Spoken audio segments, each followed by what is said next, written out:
boy, so I thought we'd talk a little bit about my MacBook Pro situation. I bought a 2018 MacBook Pro in August of 2018. I did it because I thought I wanted to work on the go. I thought that a MacBook Pro was the best option for me, and at the time, I believe it was.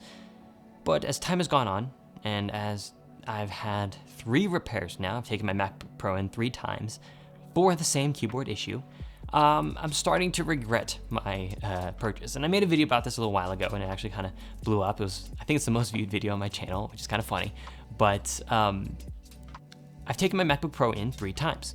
The first time, it was in November, and the device was so new that they couldn't actually repair it. They just replaced it, which was awesome. And I actually kind of got a little bit of a hardware upgrade as far as the CPU and GPU went.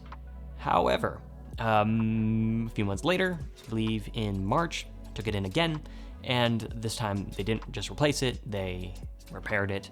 And so I got the same keyboard, but it was supposedly repaired.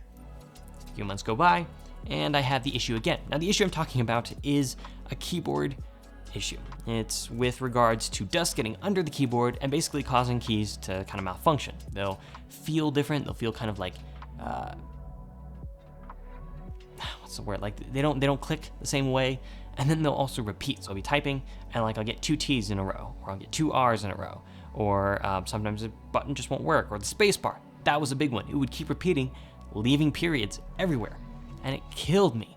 And so obviously I had to take it in. I took it in 3 times. This most recent time I took it in, drove 2 hours down to the nearest Apple store, and each time I was driving 2-3 hours down to the whatever Apple store I was going to, because there was no Apple store where I live in Flagstaff, Arizona. So, a couple days ago, this was Monday, I drove down 2 hours. The AC died 1 hour in, and so driving into Phoenix in the summer, that was the worst. But once I got there, I was able to give it to them, and I complained about a few issues, because not only was the keyboard having problems, my front left USB-C port was only accepting data, not power. But then all of a sudden, the day before, it started working again. So I was like, that's weird. That shouldn't be happening. Shouldn't be flaky like that. Another thing is like Bridge OS kept crashing, so I'd get these random reboots. That was fantastic. Additionally, it would heat up like crazy. It would just get so hot to the touch, and I wouldn't be like doing video or photo editing. I would just be like using the computer like normal, and it would heat up to like unbearable to the touch. And I was trying to use it on the couch, too hot for my legs, so I would have to move it to like a desk or whatever. So that sucked. When I told them about this, they were like, well, actually, we don't call them laptops, we call them portables. I'm like, I see. So that was interesting. And then also, whenever I would pick it up, I would feel the bottom chassis touch the logic board, which that was worrisome. And so I told them about all these issues, and they were like, okay, we'll take a look at it. And they shipped it off. In a day, I got the notification that it was on its way back, which was fantastic, and I got it back, and it seemed great. I looked at the repair sheet, the report of what they changed, and they changed quite a bit. Okay, so they replaced the logic board, which was like the main computer, like that's like the motherboard, and that has the CPU, the RAM, the GPU, as well as the storage, so like that whole thing was replaced. The reason was because it was unusually hot, which I was like, thank God they did that. They replaced the top case with the battery and the keyboard. So the reason for that was the specific keys did not work. They replaced the Touch ID board because supposedly a cable was causing an issue. Cool, I wasn't having issues with it, but maybe that was related to Bridge OS, I'm not sure. And then they also replaced the I/O board because another cable was causing issues. So they replaced quite a bit. I'm thankful that they replaced all that. Like at that point, it's like, why not just replace the computer? Because like, that's kind of everything. They basically replaced the whole computer, except they just left the chassis, which I'm fine with, but I don't know. It's just like, why not just replace it? But yeah, so that's kind of my situation.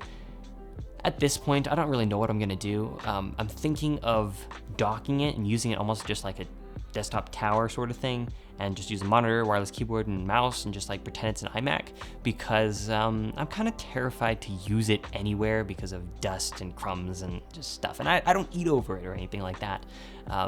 But yeah, it's kind of crazy. I mean, I need my MacBook Pro. I mean, I do Final Cut work a lot. I also have started developing an iPhone app called Sequence, which is a shot listing app for like smaller indie filmmakers. And so I need Xcode for that. So I can't really just switch to a Windows computer, which I'm sure a lot of you want to be like, just switch to Windows, it's better.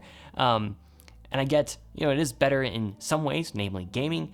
Everything else, no thank you. Now I'm going to anger a lot of you, but Mac OS is where it's at for me. And so I'm kind of stuck with Apple. Moving forward, maybe I'd look into getting the 16-inch MacBook Pro. However, rumors are saying it's going to be quite expensive, which is not all too encouraging. So maybe I'll get an iMac moving forward, not sure. I'm hoping to rock with this MacBook Pro for a while. But yeah, it's not that great of a situation. And honestly, I'm kind of disappointed because there are no really other laptops to buy. You could buy a 2015 MacBook Pro, but at this point, that's 4 years old. You don't really want to do that. So kind of stuck with this laptop, honestly. I'm hoping moving forward I don't have any more issues, but let's be honest, there's probably going to be another MacBook Pro update video at some point on this channel. So if you don't want to miss that, make sure you subscribe and pop that bell. I recently picked up an iPad Pro for school, as well as just kind of working on the go with something that doesn't feel like it's gonna break right away. And so I might just be using that most of the time. And then when I need to do heavier work like video editing or serious video editing, because I can't do video editing on it and I've messed around with it a little bit. Or if I need to do software development, I'll do that on my MacBook Pro, at home while it's docked. But I feel like most of the time I'm gonna be using my iPad Pro. To be honest, this is a really weird situation to be in, but it's a situation I'm in. So I guess I just have to live with it. And yeah, obviously since this was repaired only a few days ago, I do have the new 2019 New Materials keyboard. Not sure how long that'll last. I'm not too hopeful, but if I leave it docked, closed, clamshell mode, hopefully it lasts a while, but guess we'll have to see. Would I recommend the MacBook Pro? Honestly, it's kind of, I don't know. It really depends on your situation. If you need a Mac OS laptop, you're kind of stuck. However, if you need a Mac OS laptop and you need a lot of power, I would try waiting off until the 16-inch that's supposedly coming. Supposedly it's a brand new keyboard. Supposedly it's fixed. I hope it is. And I feel like that would be a great laptop.